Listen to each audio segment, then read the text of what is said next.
So, as stated earlier, the system consists of three roles: the authors, the editors, and the reviewers.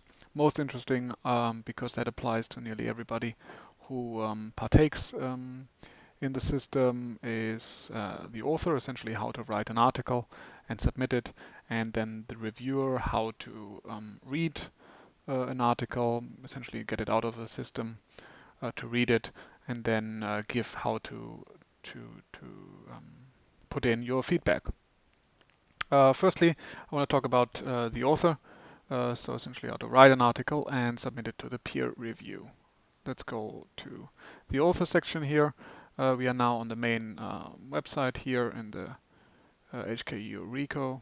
Under HKU Reco here we have the peer review link in the bottom left here, and this button will lead us to the peer review system. We arrive here, and then the only relevant point for most people is the article section here. And in the beginning, this is empty. This is for most people empty. You can only see your past articles. So let's add a new one here. And in order to fill it up with some dummy text, let's take here the article about spillover effects of foreclosures on neighborhood property values. This is a title, subtitle if necessary, and then we have an abstract, which we can just copy and paste. As you can see, this is copy pasted and plain text. Here you can make it a little bit larger if you want to have a better look at it. And then here, this is the main body of the text. The main body of the text is consists of different sections, which are here indicated with SEC. A section consists of a title and a paragraph. A title is, for example, introduction, as we normally have that. Introduction, and then we copy and paste of our Word document, for example, the text here into the paragraph section, and it automatically recognizes the paragraphs on its own, and sometimes incorrectly, so we need to clean up. If you want to write it directly in it, which is not really recommended, then you can use here the full screen and here Annotum tree view to get a better overview of the different parts while you write or copy paste in it.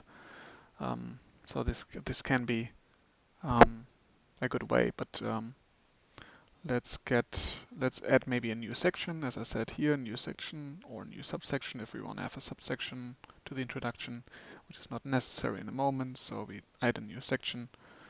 The hypotheses, no.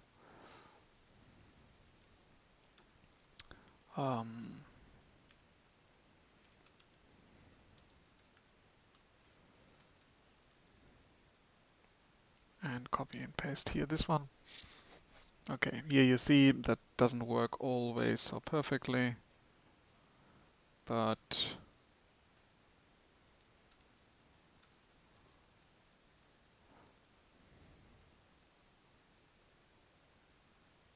there is actually as well a way to get here some mathematical formulas into the system.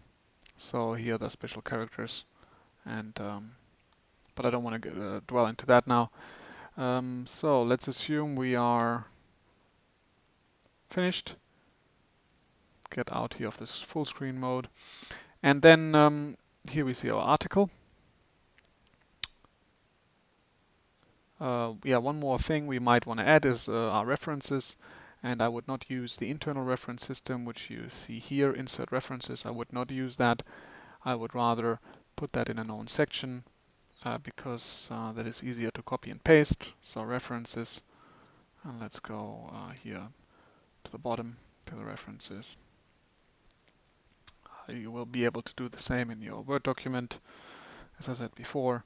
So, and we copied and pasted that in.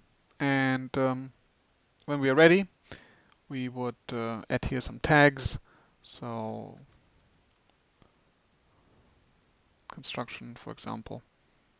We will have here some more tags to add later on. That just makes it easier for the editor to quickly see in which area you have written the article. And then we just submit it for review, and this is mainly it. We would get, once we submit it, we would essentially wait for the other people in the process, the editors and the reviewers, to give you feedback. And in the end, we will receive feedback via email, and here in the internal comment box, we will get from the editor the copy-pasted reviews essentially forwarded, and we can then learn what was the opinion of the reviewers of the article. Most importantly, we will not know who the reviewers were because it will come as if it comes directly from the editor himself or herself.